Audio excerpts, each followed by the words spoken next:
السلام عليكم ورحمة الله وبركاته. الحمد لله رب العالمين، والصلاة والسلام على أشرف الأنبياء والمرسلين نبينا محمد وعلى آله وأصحابه وسلم تسليما كثيرا. أما بعد، أعوذ بالله من الشيطان الرجيم. بسم الله الرحمن الرحيم. قال الله تعالى: ولقد آتينا إبراهيم رشده من قبل وكنا به عالمين. وقال عز وجل: ولقد يسرنا القرآن للذكر فهل من مدكر. وقال نبينا محمد صلى الله عليه وسلم: أنا دعاء أبي إبراهيم. عزیز دوستو اور ساتھیوں اور مشاہدین کرام،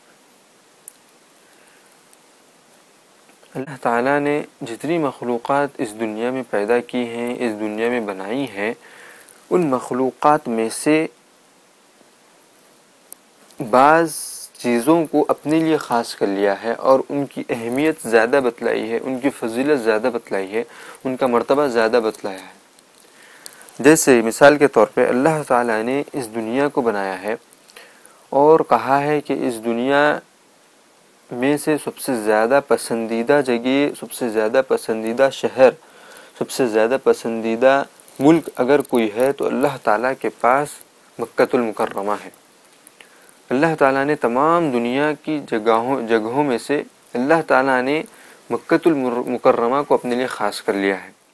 اسی طریقے سے اللہ تعالیٰ نے فرشتوں کو بنایا ہے، فرشتوں کو اپنی مخلوق بنایا ہے، اور کروڑوں اور اربوں فرشتے اس دنیا میں ہیں اور آسمانوں میں ہیں اور اللہ کے پاس ہے۔ اس دنیا میں لوگوں کے ساتھ فرشتے ہیں، اس دنیا میں ایسے فرشتے ہیں جو خاص کر ایسے حلقوں میں، ایسے جگہ جہاں پر اللہ کا ذکر ہوتا ہے وہاں پر موجود ہوتے ہیں، اور ایسے فرشتے جہاں پر جو مسجدوں میں ہوتے ہیں، اور ایسے فرشتے جو اللہ کے لیے ہمیشہ کے لیے سجدہ کیے ہوئے ہیں، ایسے فرشتے جو اللہ کے لیے ہمیشہ کے لیے رکوع کیے ہوئے ہیں، ایسے فرشتے جو اللہ کا ہمیشہ ذکر کرتے رہتے ہیں، اور ایسے فرشتے جو اللہ کا عرش اٹھائے ہوئے ہیں، اور ایسے فرشتے جو نام اعمال لکھتے ہیں بندوں کے، ان تمام، اور ایسے فرشتے جو بیت معمور یعنی کہ جو کعبۃ اللہ ہے اس کے ٹھیک اسی کے اوپر 7ویں آسمان پر اللہ تعالیٰ نے ایک کعبہ اور ایک بنایا ہے، اسے بیت معمور کہتے ہیں۔ وہاں پر 70,000 فرشتے وہاں پر روز طواف کرتے ہیں اس بیت معمور کا، اور ایک فرشتہ جو ایک دن کر چکا ہے طواف، وہ پھر قیامت تک واپس نہیں آتا ہے، پھر دوبارہ نہیں کرتا۔ اتنے فرشتے اللہ تعالیٰ نے بنائے ہیں۔ اس میں سے اللہ تعالیٰ نے اپنے لیے 3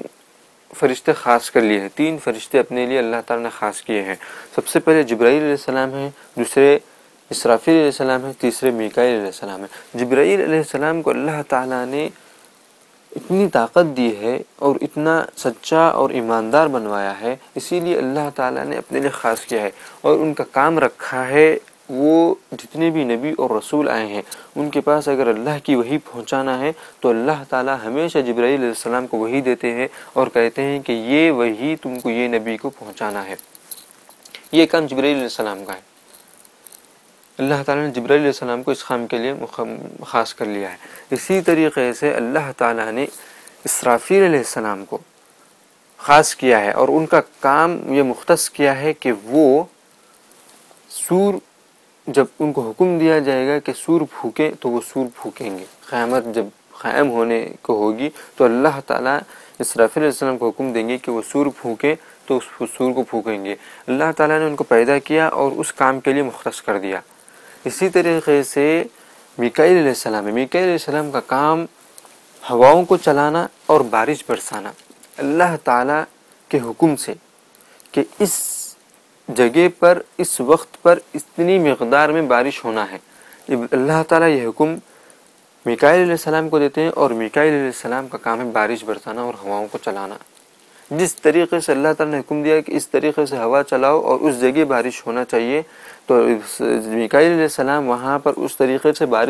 ہوا چلاتے ہیں اور وہاں پر بارش برساتے ہیں، یہ اللہ کے حکم سے۔ اللہ تعالیٰ نے ان کروڑوں اور اربوں اور انگنت فرشتوں میں سے ان 3 فرشتوں کو اللہ تعالیٰ نے اپنے لیے خاص کیا ہے۔ اسی طریقے سے اللہ تعالیٰ نے 1,20,000 انبیاء اور رسول بھیجے ہیں. دنیا میں 1,20,000 انبیاء اور رسول آئے ہیں،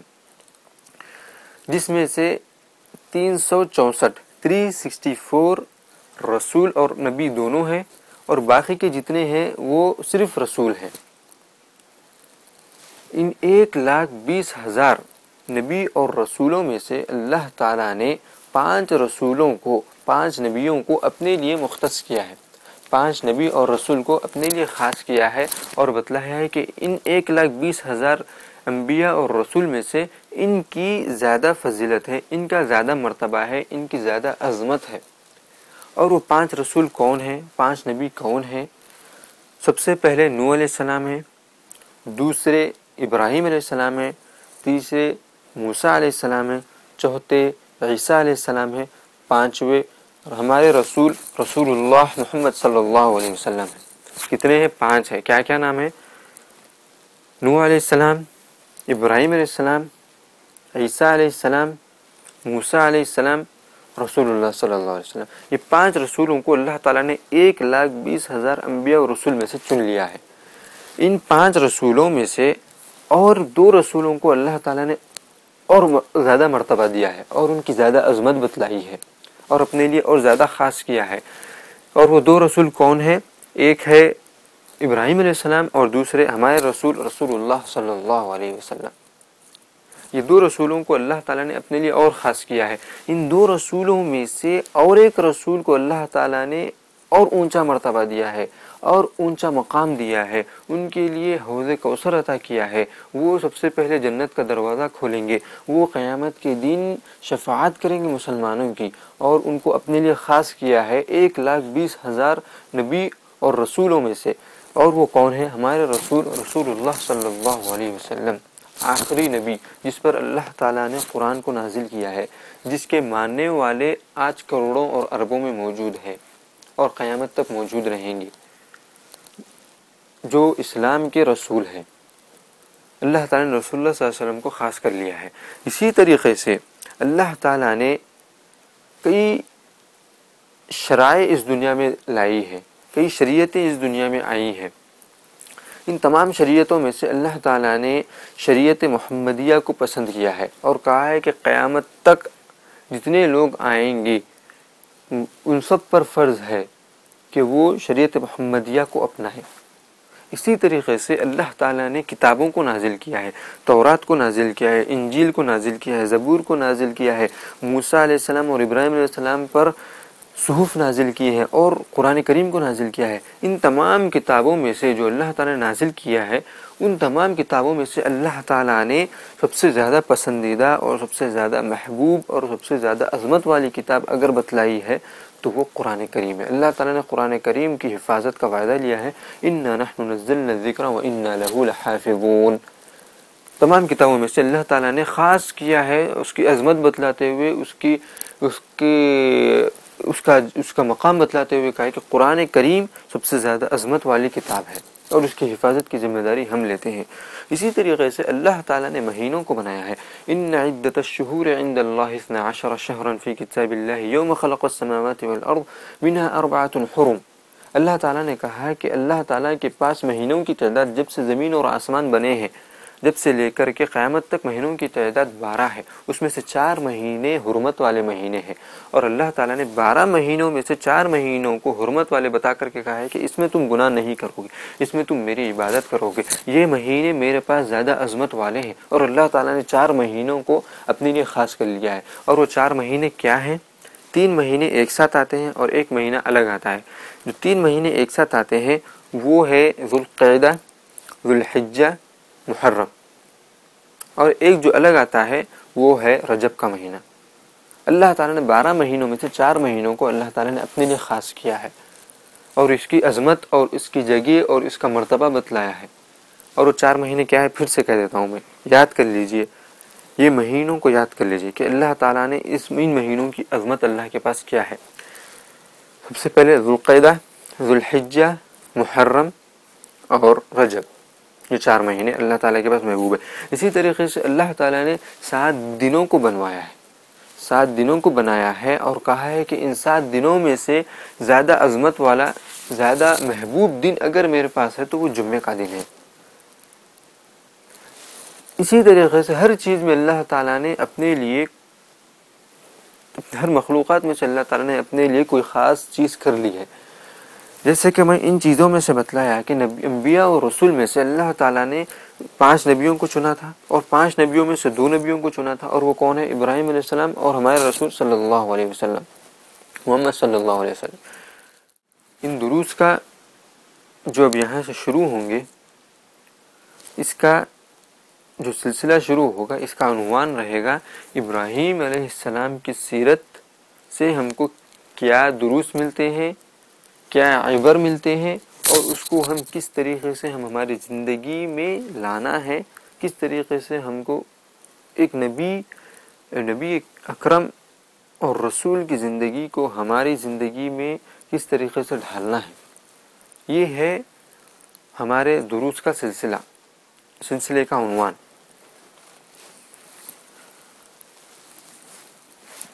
ابراہیم علیہ السلام اس دنیا میں تشریف لانے سے پہلے صالح علیہ السلام کی جو قوم تھی، اللہ تعالیٰ نے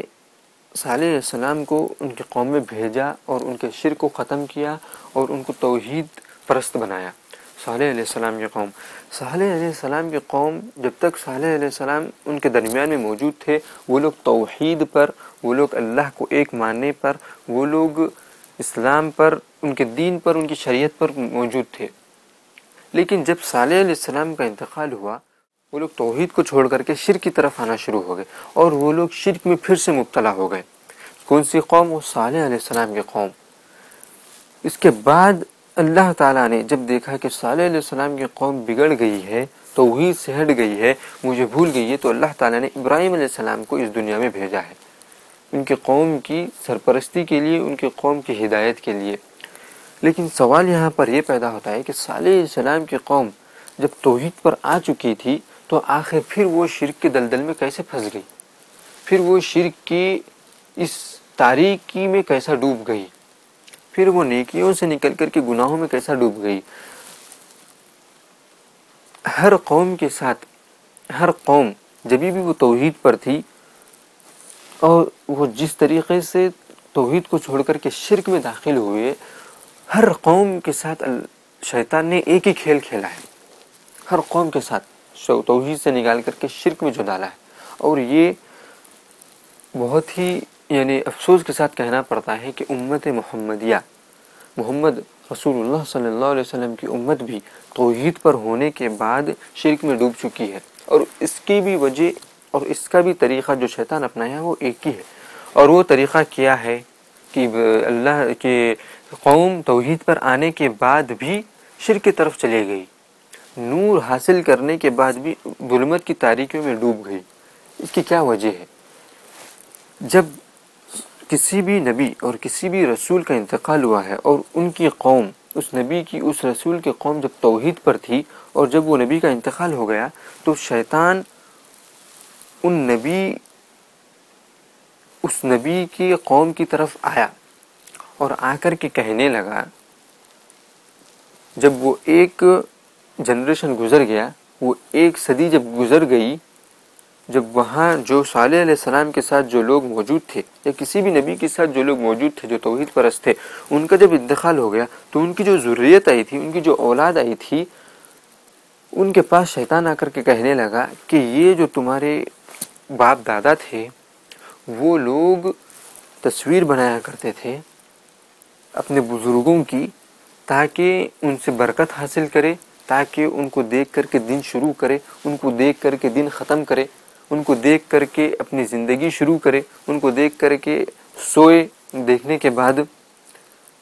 ان کی تصویر بنایا کرتے تھے۔ یہ شیطان آ کر کے کس کو کہنے لگا؟ وہ قوم جو صالح علیہ السلام کو نہیں دیکھی، جو توحید کو نہیں دیکھی تھی، ان کے پاس آ کر کے کہنے لگے۔ تو وہ لوگ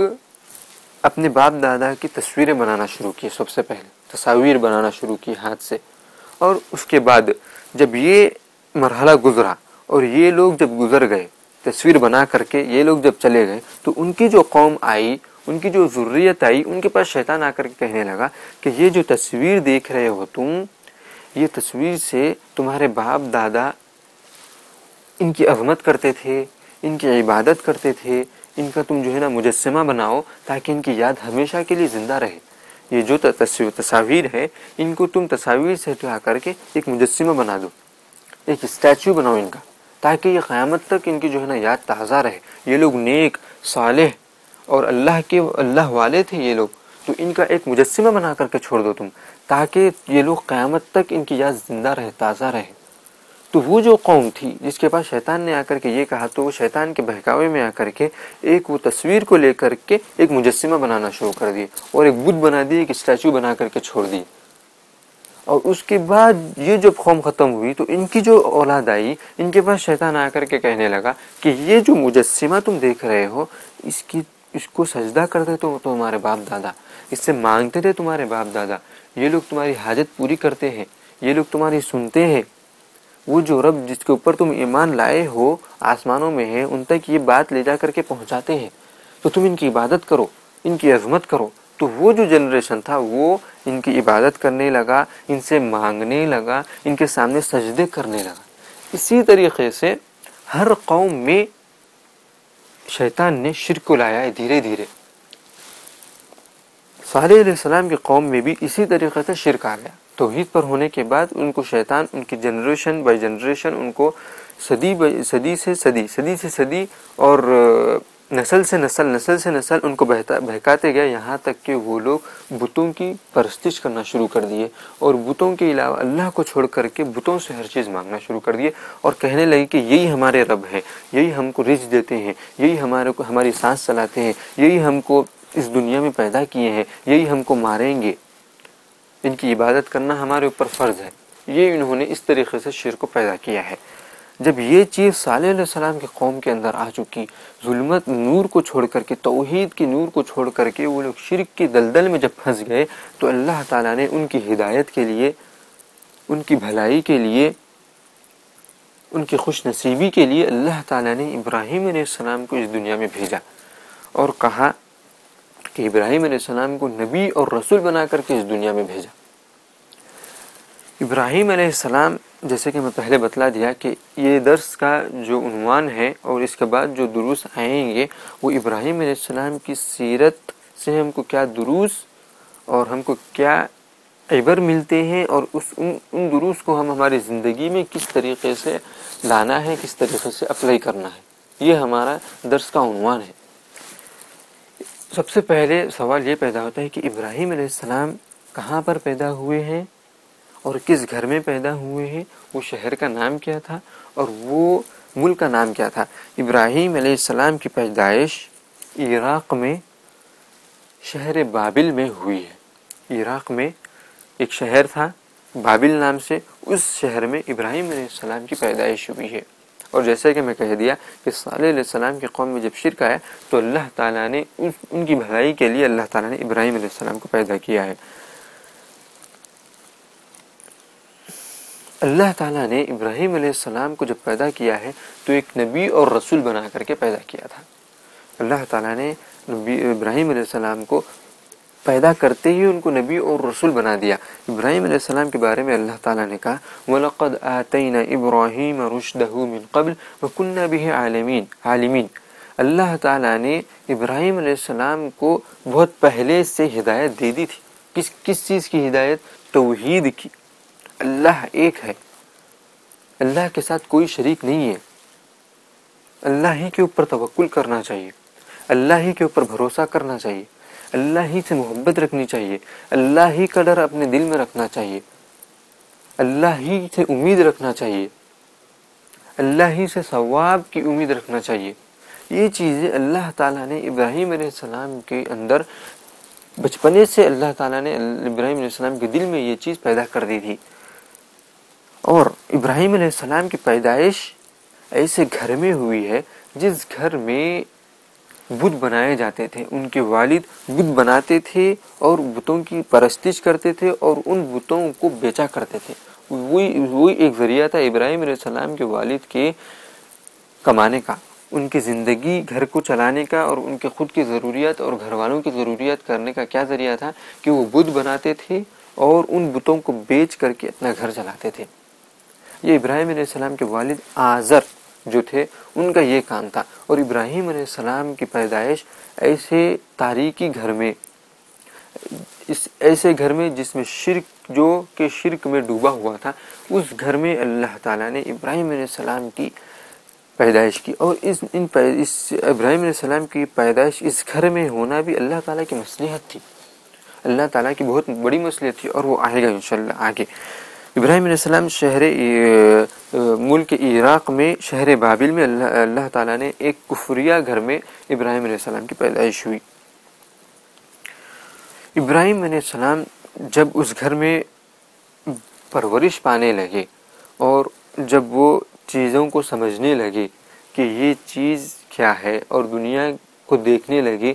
کہ یہ دنیا والے کیا کر رہے ہیں، یہ بت کیا چیز ہے، یہ بت کچھ سنتے نہیں ہے، اور وہ جیسے کہ میں کہا کہ اللہ تعالیٰ نے ان کو بچپن سے ہی توحید جیسی نعمت سے نوازا تھا، تو وہ بت پرستش میں اور توحید میں فرق محسوس کرنے لگے کہ جو میری قوم اور جو میرے والد جس چیز کی عبادت کرتے ہیں، جس چیز کو بنا کر کے لوگوں میں بیچتے ہیں، اس کی حیثیت کیا ہے وہ سمجھنے لگے کہ یہ لوگ غلط کرتے ہیں، یہ لوگ بتوں کی پرستش کر رہے ہیں، یہ میرے والد بتوں کو بنا کر کے بیچ رہے ہیں جو کہ نہ سن سکتے ہیں، نہ دیکھ سکتے ہیں، نہ کوئی نفع پہنچا سکتے ہیں اور نہ کوئی نقصان کو بچا سکتے ہیں، نہ وہ کوئی چیز کھا سکتے ہیں، نہ کوئی چیز پی سکتے ہیں، نہ ان کا دنیا سے یا دنیا والوں سے کوئی تعلق ہی نہیں ہے۔ یہ چیز ابراہیم علیہ السلام بچپنے سے سمجھنے لگے تھے۔ اللہ تعالیٰ نے ابراہیم علیہ السلام کو بچپن سے ہی توحید کی نعمت سے نوازا تھا۔ اس چیز سے کہ ابراہیم علیہ السلام کو اللہ تعالیٰ نے بچپن سے ہی توحید کی نعمت سے نوازا تھا، اس چیز سے ہم کو کیا درس ملتا ہے اور ہم کو کس طریقے سے ہماری زندگیوں میں اس چیز کو لانا ہے۔ اس چیز سے ہم کو درس ملتا ہے کہ ہم اپنے بچوں کو بچپن سے ہی اسلام کی اور توحید جیسی نعمت کی ہم ان کو تعلیم دینا، قرآن اور حدیث کی تعلیم دینا، اللہ تعالیٰ کون ہے، یہ قرآن کیا ہے، اللہ تعالیٰ کہاں پر ہے، اللہ کسے کہتے ہیں، یہ قرآن کسے کہتے ہیں، قرآن پڑھنے کی کیا فضیلت ہے، رسول کون ہے، کتنے نبی اور رسول آئے ہیں، نماز کسے کہتے ہیں، اسلام کسے کہتے ہیں، احسان کسے کہتے ہیں، ایمان کسے کہتے ہیں، صلہ رحمی کسے کہتے ہیں۔ یہ چیزیں ہم اپنے بچوں کو سکھانا بہت ضروری ہے بچپنے سے۔ ہاں، یہ چیزیں سب ایک ساتھ نہیں سکھانا ہے، یعنی ایک ہی مجلس میں بیٹھ کر کے نہیں سکھانا ہے، ہلو ہلو دھیرے دھیرے دھیرے دھیرے۔ اور جو بات ہم اپنے بچوں کو بچپنے میں کہتے ہیں وہ بات ان کے مرتے دم تک زندہ رہتی ہے ان کے پاس۔ جو بات ہم اپنے بچوں کو بچپنے میں چھوٹے رہنے میں جو ہم اپنی زبانی سکھاتے ہیں وہ بات وہ مرتے دم تک یاد رکھتے ہیں، ان کے ذہن میں وہ بات مرتے دم تک یاد رہتی ہے ان کو۔ تو ہم کو ہمارے بچوں کو ہم کو چاہیے کہ ہم اپنے بچوں کو بچپن سے ہی توحید سب سے پہلے بتلائیں، پھر قرآن پڑھائیں، حدیث پڑھائیں، ان کو شرک جیسی خبیث چیز سے، شرک جیسی ظلمت و تاریکی سے کس طریقے سے بچنا ہے وہ بتلائیں، اور اس پر کس طریقے سے ان چیزوں سے بچنا ہے وہ ہم ان کو آگاہ کرائیں، اور توحید کسے کہتے ہیں اس سے ہم ان کو آگاہ کرائیں۔ یہ ہم کو درس ملتا ہے کہ اللہ تعالیٰ نے ابراہیم علیہ السلام کو بچپن سے ہی توحید جیسی نعمت نوازی تھی، تو ہم اپنے بچوں کو اسلام، دین، قرآن کی تعلیم بچپنے سے دیں۔ مثال کے طور پہ اگر ہم اپنے گھروں کا جائزہ لیتے ہیں آج کے زمانے میں، تو ہم دیکھتے ہیں کہ ہم قرآن پڑھتے ہوئے بیٹھے ہیں کمرے میں، ہم وہ بچے کے باپ ہیں اور ہم قرآن پڑھتے ہوئے بیٹھے ہیں، ہم سے بچہ آ کر کے پوچھتا ہے کہ ابا کیا پڑھ رہے ہیں، تو ہم یہ کہتے ہیں کہ تم چھوٹے ہیں ابھی، تم نہیں سمجھو گے۔ وہ بچہ جب کہ بولنے لگا ہے، آپ کو دیکھ کر کے آیا ہے اور پوچھنے لگا ہے کہ آپ کیا پڑھ رہے ہیں، تو اس کا مطلب یہ کہ وہ کچھ سمجھ رہا ہے۔ تو آپ کے اوپر فرض ہے، آپ کے اوپر لازم ہے، جب وہ بچہ پوچھے کہ آپ کیا پڑھ رہے ہیں تو آپ کے اوپر لازم ہے کہ یہ قرآن کریم ہے۔ اور قرآن کریم وہ پوچھے اگر قرآن کریم کسے کہتے ہیں تو آپ کے اوپر فرض ہے کہ قرآن کریم اللہ کی کتاب ہے، اس کے پڑھنے کا فضل یہ ہے، اس کے پڑھنے کی فضیلت یہ ہے، آپ کے اوپر بتلانا فرض ہے۔ ہمارے پاس کیا کرتے ہیں، کہتے ہیں کہ یہ تو بچہ ہے جی، ابھی چھوٹا ہے، اس کو بولنے کی کیا ضرورت ہے، ابھی تم نہیں سمجھو گے. اگر وہ پوچھے گا آ کر کے تو کہتے ہیں کہ ابھی تم نہیں سمجھو گے, ابھی تم بچے ہو, جاؤ جاؤ سو جاؤ, کھیلو جاؤ. یہ آپ نے اپنے بچے کو خود گمراہی میں ڈالا ہے اپنے ہاتھوں سے. آپ اگر یہ کہیں گے اپنے بچوں کو اور یہ کہہ کر کے بھگا دیں گے تو آپ نے اپنے بچوں کو اپنے ہاتھوں سے ظلمت و تاریکی میں ڈھکیلا ہے, ان کو علم سے, قرآن سے دور رکھا ہے. اسی طریقے سے ہم دیکھتے ہیں کہ اگر بچہ قرآن کو یا کوئی دینی کتاب کو لے کر کے ہاتھ میں لیا ہوا ہے لیکن اس کے ہاتھ سے گر جاتی ہے قرآن, تو ہم کہتے ہیں, اٹھا کر کے کہتے ہیں کہ جی بچہ ہے جی, ابھی کچھ بولو مت اس کو, بھی سمجھے گا نہیں. آپ کو سمجھنا یہ چاہیے کہ وہ قرآن اٹھایا ہے تو کیا سمجھ کر کے اٹھایا تھا. وہ اللہ تعالیٰ نے اس کے ہاتھ میں قرآن دی, اور اس کے ہاتھ سے اللہ تعالیٰ نے اگر گرنے لگایا ہے قرآن کو تو اس میں مصلیحت ہے. اور مصلیحت یہ ہے کہ چاہتے ہیں اللہ تعالیٰ کہ تم, یعنی تم باپ ہو اس کے, تم بتلاؤ کہ بچے کو کہ قرآن کریم ہے. قرآن کریم کسے کہتے ہیں یہ بتلاؤ تم. یا نہ یہ کہ جو ہے نا چھوٹا بچہ ہے, ابھی کچھ گناہ نہیں ہوگا, اس کو گناہ نہیں ہوگا, صحیح ہے چھوٹا بچہ ہے, لیکن آپ کو بتلانا ضروری ہے کہ قرآن کسے کہتے ہیں. قرآن کو گرانے کی وجہ سے اس کی بے حرمتی ہوتی ہے, یہ بتلانا بچے کے اوپر ضروری ہے. خواہ بچہ جو ہے نا اس بات کو نہ سمجھے, لیکن اس کے ذہن میں یہ بات, جب وہ بڑا ہوگا تو اس کے ذہن میں یہ بات موجود رہے گی کہ میرے والد نے, میری والدہ نے یہ مجھ سے کہا تھا قرآن کے بارے میں. اسی طریقے سے جب نماز آپ پڑھتے ہیں تو بچہ اگر آپ کے بازو آ کر کے ٹھہر رہا ہے تو آپ اس کو ٹھہرنے دیں, نہ کہ اس کو بھگا دیں کہ تم نہیں پڑھنا, ابھی تم چھوٹے ہو. آپ اس کو تعلیم دیں نماز کی, اس کو ٹھہرا ہے تو اس کو ٹھہرنے دیں اور آپ کے ساتھ اس کو پڑھنے دیں, نہ کہ آپ اس کو بھگائیں آپ کی طرف سے. آپ اس کو نماز کی تعلیم دیں, بتائیں کہ نماز کیا چیز ہے, نماز کب فرض ہوئی ہے, نماز کیوں فرض ہوئی ہے, نماز کسے کہتے ہیں, نماز پڑھنے کا فائدہ کیا ہے, نماز نہیں پڑھنے کا گناہ کیا ہے, اس کا نقصان کیا ہے. یہ سب چیزیں بتلانا ہم پر, ہمارے بچوں کو بتلانا ہم پر فرض ہے, خواہ وہ چھوٹے ہی کیوں نہ ہوں. یہی ہے دلیل. ابراہیم علیہ السلام کی زندگی سے ہم کو سب سے پہلا درس ملتا ہے کہ ہم اپنے بچوں کو بچپنے سے دین کی تعلیم دینا چاہیے. یہ سب سے پہلا درس ہم کو ابراہیم علیہ السلام کی زندگی سے ملتا ہے. ابراہیم علیہ السلام, جیسے کہ میں کہہ دیا کہ ابراہیم علیہ السلام جب اس گھر میں پرورش پانے لگے جس گھر میں ان کے والد بت بناتے تھے اور ان بتوں کی پرستش کرتے تھے اور ان بتوں کو اپنے قوم میں بیچا کرتے تھے اور ان بتوں سے پیسہ بنایا کرتے تھے. ابراہیم علیہ السلام نے جب یہ دیکھا کہ ان کے والد اللہ کو چھوڑ کر کے کسی اور کی عبادت کر رہے ہیں, ان بتوں کی عبادت کر رہے ہیں جو نہ سن سکتے ہیں, جو نہ دیکھ سکتے ہیں, جو نہ بول سکتے ہیں, جو ایسے بت جو نہ حرکت کر سکتے ہیں, ان بتوں کی وہ عبادت کر رہے ہیں, تو ابراہیم علیہ السلام سب سے پہلے اپنے والد کو توحید کی طرف, دین توحید کی طرف, ابراہیم علیہ السلام اپنے والد کو توحید کی طرف توحید کی دعوت دینا شروع کیے. اللہ تعالیٰ نے ابراہیم علیہ السلام کے بارے میں, یہ دعوت کے بارے میں کہا ہے کہ ابراہیم علیہ السلام نے اپنے والد کو کہا, یا ابت لم تعبد ما لا يسمع ولا يبصر ولا يغني عنك شيئا, کہ اے میرے پیارے والد. یا ابتی کا مطلب وہ قرآن کریم میں اگر آپ یا ابتی کا مطلب اگر آپ دیکھیں گے تو اس کا جو ترجمہ ہوتا ہے اردو میں, اس کا مطلب یہ ہے اے میرے پیارے والد, اے میرے پیارے والد. یا ابتی لم تعبد, اے میرے پیارے والد آپ ان بتوں کی یا ان چیزوں کی کیوں عبادت کرتے ہیں, ما لا يسمع, لم تعبد ما لا يسمع, جو کہ نہ سن سکتے ہیں, ولا يبصر, اور جو نہ دیکھ سکتے ہیں, ولا يغني عنك شيئا, اور نہ آپ کے وہ کسی کام میں آ سکتے ہیں.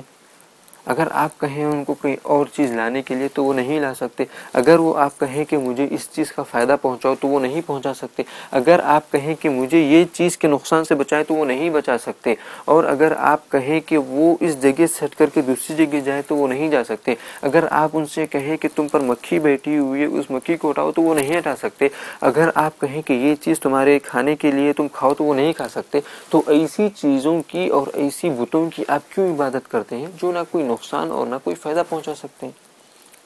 یہ اپنے والد کو ابراہیم علیہ السلام سب سے پہلے دعوت دینا شروع کیے ہیں. جو ابراہیم علیہ السلام کی جو دعوت کا اسلوب جو تھا, اور یہ جو آیت ہے اس سے ہم کو ابراہیم علیہ السلام کی جو دعوت تھی، جو ابراہیم علیہ السلام نے والد سے شروع کی تھی، اس سے ہم کو کیا کیا دروس ملتے ہیں اور ہم کو کس طریقے سے ہماری زندگی میں اس کو لانا ہے۔ سب سے پہلا درس ہم کو جو ملتا ہے کہ ہم اگر اسلام کی دعوت اور لوگوں تک اگر ہم بھلائی پہنچانا چاہتے ہیں، لوگوں کو گناہوں میں دیکھ کر کے اگر ان کو بچانا چاہتے ہیں، توحید کی طرف لانا چاہتے ہیں، اسلام کی طرف لانا چاہتے ہیں، قرآن اور حدیث کی طرف اگر آپ لانا چاہتے ہیں، تو آپ سب سے پہلے آپ کے اوپر فرض ہے کہ آپ اپنے گھر سے اس دعوت کو شروع کریں۔ آپ دیکھیں کہ کیا میرے گھر میں توحید ہے یا نہیں ہے۔ اگر توحید نہیں ہے تو آپ سب سے پہلے اپنے گھر میں توحید کو لائیں، اپنے گھر والوں میں توحید کو لائیں، اپنے گھر سے شرک کی ظلمت کو، شرک کی تاریکی کو سب سے پہلے گھٹائیں، اس تاریکی کو ختم کریں، اس سب سے پہلے نور، توحید کے نور کو اپنے گھر میں لائیں، جیسے کہ ابراہیم علیہ السلام نے اپنے گھر سے دعوت شروع کی تھی۔ تو آپ اپنے گھر سے دعوت کو شروع کریں، نہ کہ سب سے پہلے پڑوسی میں نہیں جائیں۔ آپ اپنے گھر کو دیکھیں کہ میرے گھر میں توحید ہے، میرے گھر میں کون سے لوگ ہیں جو نماز نہیں پڑھ رہے ہیں اور کیوں نہیں پڑھ رہے ہیں، میرے گھر میں آخر یہ گناہ کیوں ہو رہے ہیں، میرے گھر میں فلمیں کیوں دیکھی جا رہی ہیں، اگر میرے بچے، میری بیوی یا میں خود اگر فلمیں دیکھ رہا ہوں تو کیوں دیکھ رہا ہوں۔ اس سے سب سے پہلے آپ اپنے پڑوسی کو یا اپنے دوستوں کو فلمیں دیکھنے سے اگر بچانا چاہتے تو سب سے پہلے آپ اپنے گھر سے شروع کریں، اپنے آپ سے شروع کریں۔ میرے گھر میں نمازیں ادا کیوں نہیں ہو رہی ہیں، میری بیوی بچے نماز کیوں نہیں پڑھ رہے ہیں، میری بچیاں نماز کیوں نہیں پڑھ رہی ہیں، یہ آپ سب سے پہلے دیکھیں اور ان کو نماز کا پابند بنائیں۔ اس کے بعد جا کر کے آپ پڑوسی کو، اپنے دوستوں کو، اپنے رشتہ داروں کو جا کر کے دعوت دیں۔ آپ دیکھیں گھر میں گناہ کیوں ہو رہے ہیں، گھر میں میری عورتیں، میری بیوی اور میری بیٹیاں یا میری بچیاں آخر کیوں غیبت کرتی بیٹھی ہوئی، وہ غیبت جیسی چیز کو آپ پہلے اپنے گھر سے نکالیں، اپنے گھر سے جو ہے نا سب سے پہلے دعوت دینے کا کام شروع کریں۔ آپ آپ کا گھر جب سیدھا ہو جائے گا تو اس کے بعد آپ نکلیں، اپنے پڑوسیوں کو، اپنے رشتہ داروں کو، اپنے دوستوں کو، روڈ پر چلنے والوں کو، عام مسلمانوں کو دعوت دینا شروع کریں۔ سب سے پہلے اپنے آپ میں جو ہے نا اسلام کو لائیں، اپنے آپ کو اسلام پر چلائیں، اس کے بعد اپنے گھر والوں کو اسلام پر چلائیں، اپنے گھر کو نور سے بھریں، اس کے بعد پڑوسیوں اور رشتہ داروں اور دوستوں میں جائیں۔ یہ سب سے پہلا اس آیت سے، اس دعوت کے اسلوب سے سب سے پہلا درس ہم کو یہ ملتا ہے کہ ہم کو اپنی دعوت اپنے گھر سے شروع کرنا چاہیے۔ اس کے بعد جو درس ہم کو ملتا ہے وہ یہ ہے کہ ابراہیم علیہ السلام نے اپنے والد کو جب دعوت دی تو ابراہیم علیہ السلام کا طریقہ کیسا تھا؟ ابراہیم علیہ السلام کا طریقہ تھا نرمی والا، رحم اور کرم والا تھا۔ ابراہیم علیہ السلام نے اپنے والد سے کیا کہا؟ یا ابتی۔ اور ابراہیم علیہ السلام کے والد کیا ہے؟ پکے مشرک، جو اللہ پر ایمان نہیں رکھتے تھے، وہ اللہ کا انکار کرتے تھے، اللہ کے ساتھ شرک کرتے تھے، اللہ کی توحید کو نہیں مانتے تھے، اللہ کی توحید کا انکار کرتے تھے، وہ اصلی مشرک تھے، وہ اصلی کافر تھے بلکہ۔ لیکن اس کے باوجود بھی جو اللہ کا انکار کر رہا ہے، اس کے باوجود بھی ابراہیم علیہ السلام اپنے والد سے کہہ رہے ہیں اے میرے پیارے والد یا ابتی۔ ابراہیم علیہ السلام نے اپنے والد سے یہ نہیں کہا کہ اے کافر، اے فاسق، اے گنہگار، اے اللہ کے انکار کرنے والے، ایسا نہیں کہا ابراہیم علیہ السلام نے۔ ابراہیم علیہ السلام نے رحم اور کرم اور شفقت والا معاملہ اپنایا ہے۔ اسی لیے ہم کو درس ملتا ہے کہ ہم جب اپنے گھر میں یا اپنے دوست و احباب میں یا پھر اپنے رشتہ داروں میں جب دعوت دیں تو آپ کے اوپر اور ہم پر فرض ہے، یہ چیز فرض ہے اور ضروری ہے کہ ہم رحم اور کرم اور حلم سے کام لیں، آرام سے کام لیں، غصے سے کام نہیں لینا چاہیے دعوت میں، اور بد زبانی سے کام نہیں لینا چاہیے دعوت میں۔ آپ اگر دعوت دے رہے ہیں تو کسی کو گنہگار نہیں کہنا چاہیے، کسی کو فاسق نہیں کہنا چاہیے، کسی کو مشرک نہیں کہنا چاہیے۔ آپ اس کو اچھے سے اچھے لقب کے ساتھ کہیں کہ اے میرے دوست۔ آپ اگر اپنے مثال کے طور پہ آپ اگر اپنے گھر میں دعوت دینا چاہ رہے ہیں، مثلا آپ کے والد سگریٹ کے شوقین ہیں، سگریٹ ان کی عادت ہے پینا جو کہ حرام ہے، تو آپ کو معلوم ہوا کہ سگریٹ پینا حرام ہے، درس میں سن لیا، اور آپ گھر میں آ کر کے اب آپ اپنے والد کو دعوت دینا چاہ رہے ہیں، تو دو قسم کی دعوت دے سکتے ہیں، آپ دو طریقے سے دعوت دے سکتے ہیں۔ سب سے پہلا طریقہ آپ اپنا سکتے ہیں رحم اور جو ہے نا محبت والا، شفقت والا، جیسے کہ ابراہیم علیہ السلام نے اپنایا ہے. اور دوسرا طریقہ ہے غصے والا، جھڑکیوں والا، بد زبانی والا، بد کلامی والا طریقہ آپ اپنا سکتے ہیں. اور آپ دیکھیں ہمارے مسلمانوں میں، ہمارے جو مسلم معاشرہ ہے اس میں جو لوگ دعوت دینے کی کوشش کرتے ہیں اپنے گھروں میں، جا کر کے فوری طور پر جو ہے نا والد کو برا بھلا کہنا شروع کر دیتے. یہ بڑا گناہ کا کام ہے، حرام کام ہے، سگریٹ پینا نہیں پینا، صحیح کام ہے، صحیح بات ہے، لیکن آپ کے اوپر فرض ہے. جب ابراہیم علیہ السلام کے والد کافر ہونے کے باوجود، اللہ کا سراسر انکار کرنے کے باوجود ابراہیم علیہ السلام نے ان کے ساتھ شفقت کا معاملہ کیا ہے، تو آپ کے والد یا آپ کے بڑے یا آپ کے بزرگ یا آپ کے دوست یا آپ کے رشتہ دار جو اللہ پر ایمان رکھتے ہیں لیکن ان کے پاس صرف کوئی گناہ ہے، اس گناہ کو آپ دور کرنا چاہ رہے ہیں، تو آپ کے اوپر بدرجہ اولا فرض ہے کہ آپ ان کے ساتھ رحم اور کرم اور حلم والا جو ہے نا طریقہ اپنائیں، نہ کہ آپ شدت والا طریقہ اپنائیں. لوگ کیا کرتے ہیں کہ جب گھر میں آتے ہیں اور گناہ پر دیکھتے ہیں تو جھڑکیاں دینا شروع کر دیتے ہیں. نہ بڑوں کا ان کے پاس احترام رہتا ہے، نہ ان کی کوئی عزت رہتی ہے ان کے پاس، نہ چھوٹوں کے اوپر وہ شفقت کرتے ہیں. دعوت دینے کا طریقہ یہ ہے کہ آپ اگر بڑوں کو دعوت دے رہے ہیں، اپنے والدین کو یا پھر اپنے بڑے بھائی بہنوں کو یا پھر آپ سے بڑے جو بھی لوگ ہیں، ان کو جب آپ دعوت دے رہے ہیں تو آپ کبھی بھی ان کو دعوت دوسرے آدمی کے سامنے نہ دیں. یعنی کہ مثال کے طور پہ آپ 3 لوگوں کے پاس بیٹھے ہوئے ہیں اور ایک کو برائی پر دیکھے تو آپ اس کو جبھی نہ ٹوکیں اور جبھی نہ کہیں کہ تم یہ برا کر رہے ہو، کیونکہ جب آپ اس کو لوگوں کے سامنے جب کہیں گے آپ تو وہ جو شخص جس کو آپ بول رہے ہیں وہ شرمندگی محسوس کرے گا اور کہے گا کہ یہ آدمی مجھے شرمندہ کر رہا ہے سب لوگوں کے سامنے. تو وہ کیا کہے گا؟ الٹا آپ کے اوپر جو ہے نا بد کلامی، بد زبانی اختیار کرے گا اور آپ کو کیا کرے گا؟ وہ آپ کی دعوت کو قبول نہیں کرے گا اور آپ کا جو طریقہ ہے اس طریقے کی وجہ سے آپ کی دعوت بیکار ہو جائے گی. جہاں پر آپ برائی کو ہٹا کر کے نیکی لانا چاہ رہے تھے، اس برائی کو ہٹانے کے چکر میں آپ فساد پیدا کر دیے وہاں. تو ہم پر ضروری ہے کہ ہم جب بڑوں کو دعوت دیں تو ہم ان کو اکیلے میں دعوت دیں، ان کو اکیلے میں بتائیں کہ یہ چیز غلط ہے، یہ چیز صحیح نہیں ہے، تاکہ وہ جو ہے نا دوسروں کے سامنے شرمندگی محسوس نہ کرے اور وہ آپ کی دعوت کو قبول بھی کرے. اسی طریقے سے اگر آپ چھوٹوں کو دعوت دے رہے ہیں، آپ سے جو چھوٹے ہیں، اگر آپ ان کو دعوت دینا چاہتے ہیں، ان کو کوئی برائی سے روکنا چاہتے ہیں، ان کو نماز کا پابند بنانا چاہتے ہیں، تو بھی آپ ان کے ساتھ رحم اور شفقت اور صلہ رحمی کا معاملہ اختیار کریں. جیسے کہ جو ہے نا اگر آپ کسی چھوٹے کو دعوت دینا چاہ رہے ہیں تو آپ ان کو دوسروں کے سامنے جو ہے نا آپ ان کو جو ہے نا شرمندہ نہ کریں، جبکہ آپ چھوٹوں کو بڑوں کے سامنے بول سکتے ہیں، لیکن احتیاطاً پھر بھی آپ جو ہے نا چھوٹوں کو بھی اکیلے میں بتائیں کہ یہ چیز ایسی ہے ایسی ہے اور ان کو رحم اور شفقت سے سمجھائیں. اب ماننا یا نہیں ماننا، اس چیز پر عمل کرنا یا نہیں کرنا، وہ اللہ تعالیٰ کے ہاتھ میں ہے کہ ان کو عمل کرائے یا نہ کرائے. آپ کے اوپر فرض کیا تھا؟ آپ بتلانا فرض تھا. اور طریقہ ابراہیم علیہ السلام کی زندگی سے ہم کو ملتا ہے کہ ہم اپنے بڑوں کا احترام، چاہے وہ کتنے بھی بڑے گنہگار ہو جائیں آپ کے سامنے، ان کا احترام، ان کی عزت، ان کی عظمت ہم کو ہمارے سر پر ہمیشہ رہنا چاہیے، ان کی عظمت، اور ان کو اسی عزت کے ساتھ ہم ان کو دعوت دیں، چاہے وہ بڑے گنہگار ہی کیوں نہ ہو. اسی لیے ابراہیم علیہ السلام جب دعوت دے رہے تھے اپنے والد کو تو کہا کہ اے میرے پیارے والد. تو اس سے ہم کو درس ملتا ہے کہ ہم اپنے گھروں میں جب دعوت دیں یا اپنے بڑوں کو جب دعوت دیں تو شفقت اور رحم دلی اور محبت سے ان کو دعوت دیں تاکہ وہ لوگ آپ کی دعوت کو قبول کریں. اس کے بعد اسی دعوت سے ہم کو اور ایک کیا درس ملتا ہے کہ اگر آپ کسی مشرک کو، کسی کافر کو اگر آپ دعوت دے رہے ہیں تو اس کو بتلائیں کہ جس کی تم عبادت کر رہے ہو اس میں کیا کیا نقص ہے، اور جو معبود ہوتا ہے، جو خالق ہوتا ہے، جو رازق ہوتا ہے، جو حاکم ہوتا ہے، جو مالک ہوتا ہے، جو مالک الملک ہوتا ہے، اس کے پاس کوئی نقص نہیں رہتا ہے. اور تم جس کی عبادت کر رہے ہو اس کے اندر جو نقص موجود ہے، جس شخص کو آپ اگر وہ کافر ہے یا پھر وہ مشرک ہے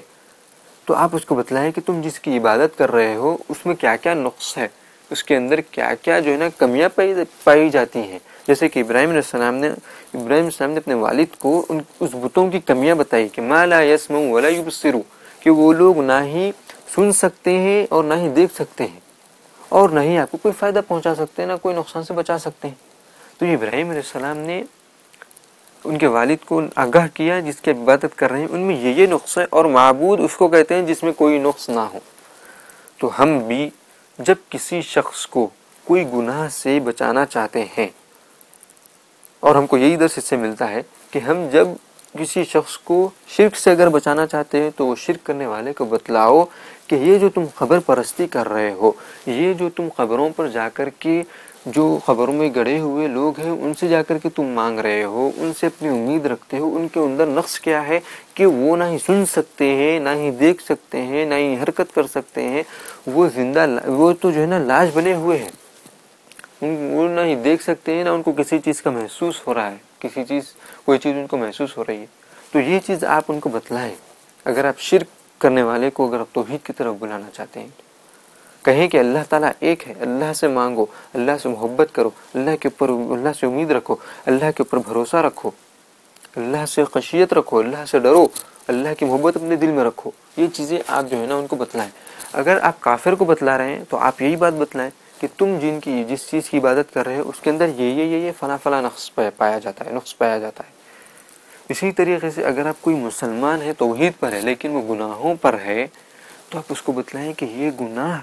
کہ یہ سزا ہے اللہ کے پاس، یہ گناہ اتنا بڑا ہے اللہ کے پاس، یہ گناہ کرنے کی وجہ سے تم پر یہ مصیبت آ سکتی ہے، یہ گناہ کرنے کی وجہ سے تم اس مشکل میں پھنس سکتے ہو، یہ گناہ آنے کی وجہ سے تم کو اللہ تعالیٰ زلزلے میں جو ہے نا ہلاک کر سکتا ہے، یہ گناہ کرنے کی وجہ سے اللہ تعالیٰ تم کو زندہ زمین میں جو ہے نا دفن کر سکتا ہے۔ یہ تمام چیزیں جو گناہ گار ہے، توحید پر ہے لیکن گناہ گار ہے، اس کو بتلائیں کہ یہ گناہ کی وجہ سے یہ ہو سکتا ہے۔ مثلا کوئی آدمی مسلمان ہے، توحید پر ہے، لیکن وہ آپ کو معلوم ہوا کہ وہ زنا کاری کرتا ہے، وہ زنا میں مشغول رہتا ہے،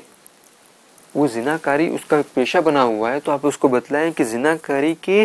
اللہ تعالیٰ نے کیا کیا عقوبات رکھے ہیں، کیا کیا جو ہے نا سزائیں رکھی ہیں دنیا کے حساب سے اور آخرت کے حساب سے، تاکہ وہ جو ہے نا جس گناہ میں پڑا ہوا ہے وہ گناہ سے چھٹکارا پائے۔ اسی طریقے سے اگر کوئی آدمی چغلی کر رہا ہے یا غیبت کر رہا ہے تو اس کو بتلائے کہ اللہ تعالیٰ نے چغلی اور غیبت کرنے کی کیا سزا رکھی ہے قرآن اور حدیث کی روشنی میں، اور اس کو دنیا اور آخرت میں کن کن مصائب سے دوچار ہونا پڑتا ہے۔ اسی طریقے سے آپ بتلائیں اگر کوئی شخص فلمیں دیکھتا ہے یا گانے سنتا ہے یا میوزک سنتا ہے تو آپ اس کو بتلائیں کہ ان چیزوں کا کیا کیا نقصان ہے اور ان چیزوں سے بچنے کا کیا کیا فائدے ہیں، یہ آپ جو ہے نا بتلائیں۔ یہ ہم کو ابراہیم علیہ السلام کے اس اسلوب سے ہم کو تیسرا درس ملتا ہے کہ جب آپ کسی بھی شخص کو دعوت دے رہے ہیں تو اس چیز جس سے آپ بچانا چاہتے ہیں اس شخص کو، اس کے نقصانات بتلائیں،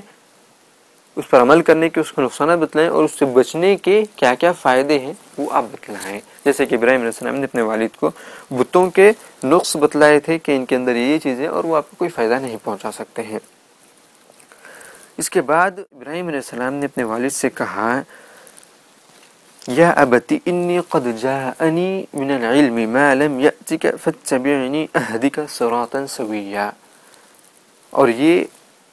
جو آیت ہے اس کی تشریح یا اس کی تفسیر یا اس سے ہم کو کیا کیا دروس ملتے ہیں، یہ بہت بڑی تفصیل ہے، انشاءاللہ تعالی ہم اس کو اگلے درس میں دیکھیں گے۔ لیکن ابراہیم علیہ السلام، اور یہ آخری بات میں کہہ کر کے اپنی بات ختم کرتا ہوں کہ ابراہیم علیہ السلام اپنی دعوت کو ختم نہیں کیے ایک ہی اس میں، ایک دعوت دینے کے بعد جب ان کے والد نہیں مانے تو وہ ابھی اپنی دعوت کو ختم نہیں کی اپنے والد سے، بلکہ اپنی دعوت کو جاری رکھے، ان کو توحید بتلاتے رہے، ان کو شرک کے نقصانات بتلاتے رہے تاکہ وہ بچے رہے۔ اس سے ہم کو درس ملتا ہے کہ ہم جب کسی کو دعوت دیں، اگر وہ ایک اس میں اگر وہ نہ مانے تو آپ مایوس ہونے کی ضرورت نہیں، آپ کے اوپر فرض ہے کہ آپ صرف دعوت دیں، اس کا قبول کرنا اس شخص کا یا پھر اس کے دل میں بیٹھانا اس بات کو وہ اللہ کے ہاتھ میں ہے، آپ کے اوپر نہیں۔ تو آپ دعوت دیں اور اگر نہ مانے تو اس کے طریقے سے اور مناسب وقت دیکھ کر کے اس کو پھر دعوت دیں، اس کو پھر سمجھانے کی کوشش کریں۔ اس درس کا خلاصہ کیا ہے؟ اس درس میں ہم کو کیا کیا سیکھنے کو ملا ہے؟ اس درس میں ہم کو معلوم ہوا ہے کہ اللہ تعالیٰ نے ہر مخلوق میں سے اپنے لیے کوئی چیز خاص کر لی ہے، اس کی عظمت اور اس کی جگہ اور اس کا مرتبہ بتلانے کے لیے۔ اسی طریقے سے پھر ہم کو معلوم ہوا ہے کہ ہر ہر امت میں ہر نبی کے بعد نبی کا انتقال ہونے کے بعد، ہر رسول کا انتقال ہونے کے بعد ان کی قوم توحید پر رہنے کے بعد پھر ان کے پاس شرک کس طریقے سے آیا ہے، شیطان ان کی قوم میں شرک کو کس طریقے سے پیدا کیا ہے، ان کو گمراہ کر کے ہم کو یہ معلوم ہے کس طریقے سے آیا تھا. پھر ہم کو یہ معلوم ہے کہ ابراہیم علیہ السلام کی پیدائش کس گھر میں، کس شہر میں اور کس ملک میں ہوئی ہے. پھر ہم کو اس درس سے معلوم ہوا ہے کہ ابراہیم علیہ السلام کس طریقے سے اپنی دعوت کو شروع کیے تھے، اپنے گھر سے شروع کیے تھے، اور کس طریقے سے دعوت دینا شروع کیے تھے، آرام کے ساتھ، حلم کے ساتھ اور تدبر کے ساتھ اور رحم اور شفقت کے ساتھ جو ہے نا ابراہیم علیہ السلام دعوت دیے تھے. اس کے بعد ہم کو معلوم ہوا ہے کہ ہم جب دعوت دیں تو ہم ان کے وہ برائی کے وہ جو گناہ ہے اس کے نقصانات بتلائیں، اور اس کے نقص جو اس کے اندر پایا جاتا ہے وہ بتلائیں، اور پھر ان کے اوپر عمل کرنے کے کیا کیا نقصانات وہ بتلائیں، اور اس کے بعد اس کو چھوڑنے کے کیا کیا فوائد ہیں یہ ہم کو بتلانا ہے. اور اس سے پہلے بھی ہم کو یہ بھی معلوم ہوا اس درس میں کہ ہم بچپنے سے ہم اپنے بچوں کو دین کی تعلیم، قرآن اور حدیث کی تعلیم، توحید جیسی نعمت کی تعلیم ہم ان کو بچپنے سے دیں. میں اسی بات پر اپنی بات کو ختم کرتا ہوں. وآخر دعوانا الحمد للہ رب العالمین، والسلام علیکم ورحمۃ اللہ وبرکاتہ. سبحانک اللہم وبحمدک، اشہد ان لا الہ الا انت، استغفرک واتوب الیک.